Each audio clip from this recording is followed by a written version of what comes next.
மேவி போசேத்தின் தாழ்மை என்ற தலைப்பின் கீழாக இன்றைக்கு நாம் தியானிக்கப் போகின்றோம்.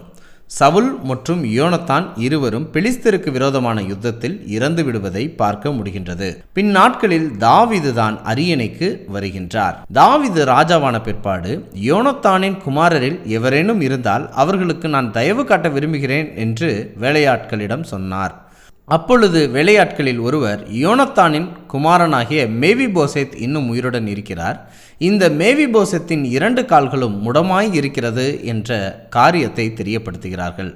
மேவி போசேத்தை தாவீது அழைத்து வர சொல்லுகிறார். பிற்பாடு தாவீது தன்னுடைய போஜன பந்தியில் நித்தமும் அப்பம் புசிக்கக்கூடிய ஒரு ஸ்லாக்கியத்தை இந்த மேவி போசேத்துக்கு கொடுக்கின்றார். அதாவது ராஜாவுக்கு சரிக்கு சமமாக அமரச் செய்து ராஜாவுக்கு கிடைக்கக்கூடிய அனுகூலங்களை இந்த மேவி போசேத்திடம் பகிர்ந்து கொள்வதை பார்க்க முடிகின்றது.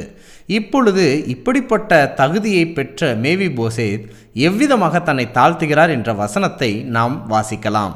2 சாமுவேல் 9ஆம் அதிகாரம் 8ஆம் வாக்கியம். அப்பொழுது மேவி போசேத் வணங்கி, செத்த நாயைப் போல் இருக்கிற என்னை நீர் நோக்கி பார்க்கிறதற்கு உமது அடியான் எம்மாத்திரம் என்றான்.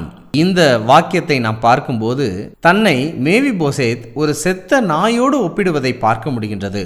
ஒரு உயிரற்றவனைப் போன்று இருக்கிறேன், ஒரு பயனற்றவனாய் நான் இருக்கிறேன், நான் பொருட்படுத்துவதற்கு கூட தகுதி இல்லாதவன், ஆனால் எனக்கு இவ்வளவு பெரிய தகுதியா? நீர் இவ்வளவு பெரிய தகுதியை கொடுப்பதற்கு எனக்கு என்ன தகுதி இருக்கிறது என்று நான் எம்மாத்திரம் என்று கேட்பதை பார்க்க முடிகின்றது. கிறிஸ்துவுக்கு பிரியமானவர்களே, மேவி போசேத் தாவீது ராஜாவுக்கு சரிக்கு சமமாக உட்கார்ந்து சாப்பிடுவதற்கு என்னிடத்தில் என்ன தகுதி இருக்கிறது என்பதை உணர்ந்து தன்னை தாழ்த்தும்படியாக, இதனை பெற்றுக்கொள்வதற்கு நான் எம்மாத்திரம், என்னிடத்தில் என்ன தகுதி இருக்கிறது என்று கேட்டார். அதை போன்றுதான் நாமும் பரலோகம் செல்வதற்கும் பரலோக தேவனாகிய இயேசு கிறிஸ்துவின் வலது பாரிசத்தில் அவருக்கு சரிக்கு சமமாக சிங்காசனத்தில் உட்காருவதற்கும் நமக்கு என்ன தகுதி இருக்கிறது? நாம் எம்மாத்திரம் என்று நம்மை தாழ்த்துவோமா? தன்னைத்தான் தாழ்த்துகிறவன் தான் உயர்த்தப்படுவான், அவனே பரலோக ராஜ்யத்தில் சேர்க்கப்படுவான். பகிர்வோம் இயேசுவை. என்று அன்புடன் பைபிள் ஸ்கூல்.